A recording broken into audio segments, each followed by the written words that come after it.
Hey, it's Jen. I am doing my second video for Cap Conversations, which is the YouTube channel associated with CapCon. CapCon is an organization that I'm in the process of trying to get licensed as a 501(c) to spread education and awareness about mental illness. Cap Conversations is my main means of getting people to share their stories, to speak out, to make society aware of the number of people that struggle from mental illness and the number of people that are affected by it. So I want to share my story and how I think that mental illness has affected my life and so on. I think that my mental illness is stemmed from abandonment issues. When I was 7, I got a little sister. Her name was Alyssa. Before her, I was an only child and the center of attention. When she was born with a lot of complications. She had heart complications, her soft spot grew together prematurely, and she suffered from brain damage, which led to a series of surgeries and therapy and a lot of things that my family wasn't expecting. My mom and dad were overwhelmed. I was overwhelmed. And they were doing everything they could to make sure that my sister was healthy. And since I was already healthy and capable, I was at that point put on the sidelines. I was always well taken care of physically, but emotionally, there were needs that weren't being met. I remember my first bout with anxiety pretty clearly. I can see it like a play in my mind. I remember laying on the floor, changing my sister's diaper, and feeling the stress that my parents were feeling and not understanding how to cope with it. I remember just this plethora of emotions and no way to get them out in a healthy manner. And I remember just crying on the floor and not wanting to bother my mom and dad because they had bigger problems. And I didn't want to be just another problem that they had to deal with. As my sister got older, her behaviors got worse. The stress level in our household got worse. And nobody knew how to cope with it.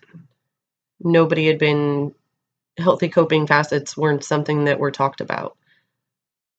These weren't problems that anyone had ever dealt with before.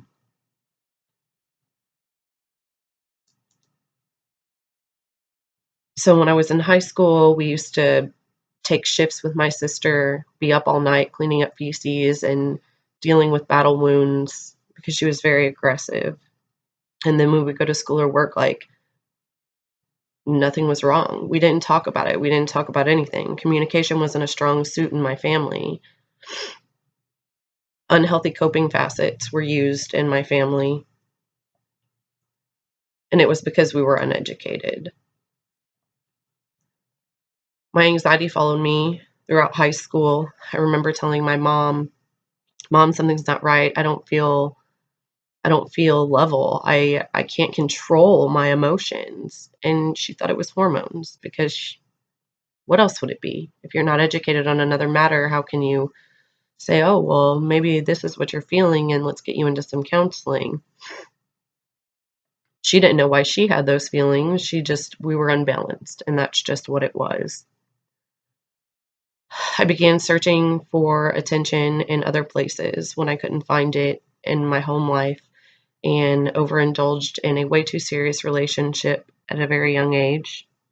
And by the age of 19, I had my life planned out with a boy. We were talking about wedding rings. I really thought I was going to spend the rest of my life with this guy, and he abandoned me. And that was the first time that I felt depression. I turned to alcohol, and I used alcohol for about a year and a half to cope with my feelings. And then I finally came out of it. I was doing better. And then I got pregnant with my first daughter. It was not the ideal situation, but I was happy. I was happy that I was gonna have this wonderful little being. I had this child just growing inside of me, and it was indescribable, the whole thing, but I wasn't happy, and I wasn't capable of making good choices. So the anxiety got the best of me.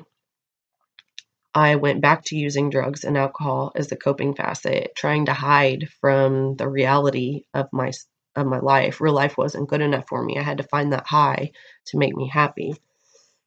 And around 22, I found myself in rehab. I went to rehab for 3 days. I don't think I was ever addicted to the substances that I was abusing, but I think that going to rehab and counseling after that really helped me recognize that I had to be serious about changing, that I did have a problem and it was a medical problem. It was it was an issue that needed to be dealt with, and it needed to be dealt with healthy coping facets and education.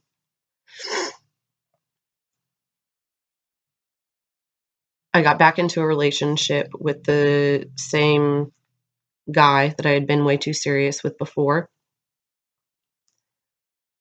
And I began educating myself even more, and I started recognizing unhealthy behaviors in our relationship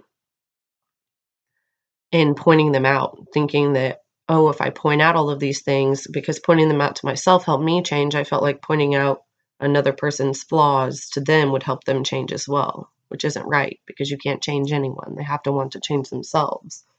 They have to recognize themselves. It caused problems in our relationship. The relationship ended, and I was devastated.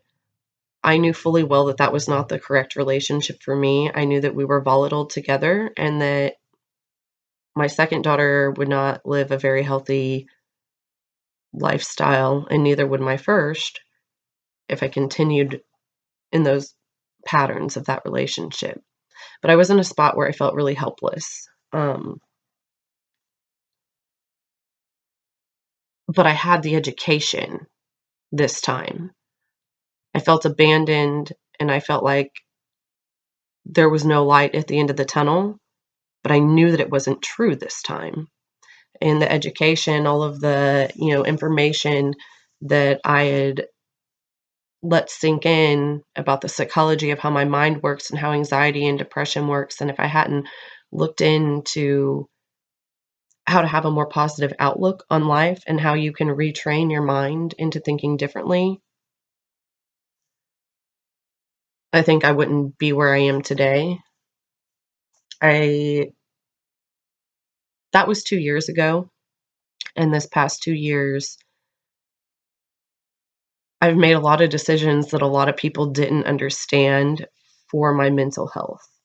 I made sacrifices that people may never understand, sacrifices that were really painful, but I knew I had to make so that I could be the best mother and the best person and the best role model that I could be.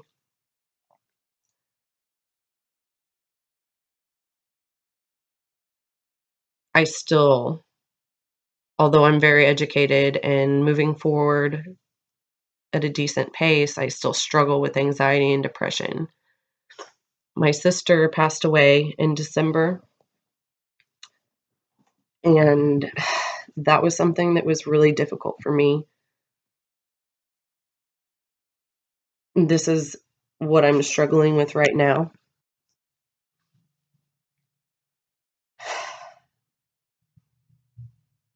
I spent a lot of time telling myself that I was okay, and I was okay to an extent, but not as okay as I wanted everyone to think that I was. I put on a strong face a lot, but the reality of my life is that I spent over a month. I wasn't with my kids or at work. I was laying in my bed.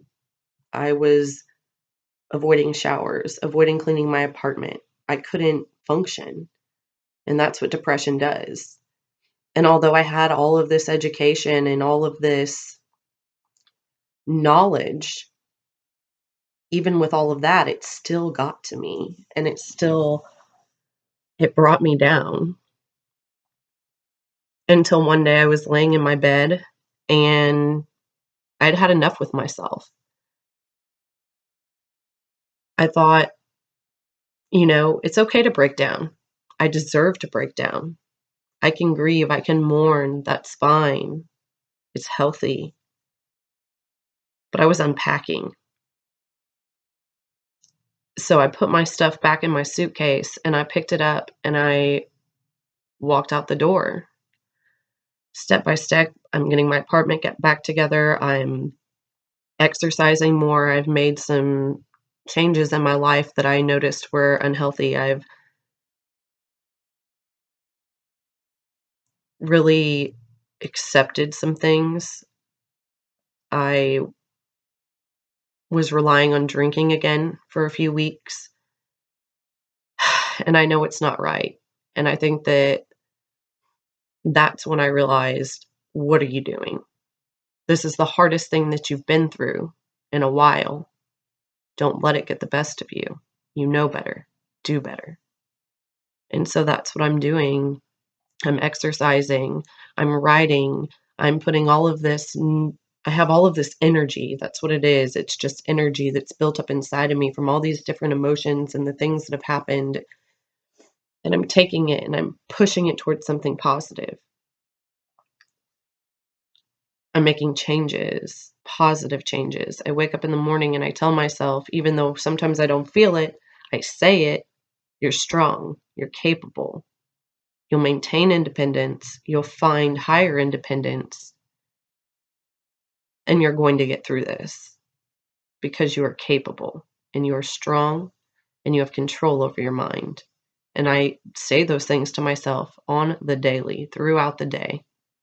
I listen to binaural beats when I go to sleep at night because I know that my brain struggles with staying positive. And so I have to take every action that I know how to do to stay on top of it.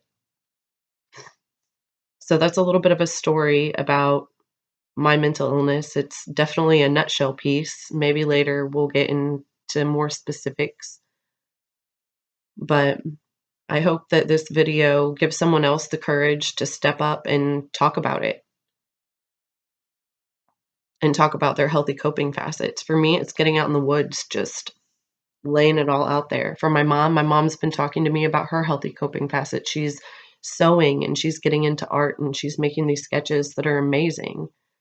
And you've just got to find a channel that works for you, whether it be fishing, hunting, bicycling, something that's going to bring a positive influence into your life and releases some of that stress that you're feeling from anxiety. So I hope that some people start stepping up and have the courage to talk about things. It's really important that people get treatment, and it's really important that people become more educated. So I hope y'all have a good night, and I'm probably going to do some writing.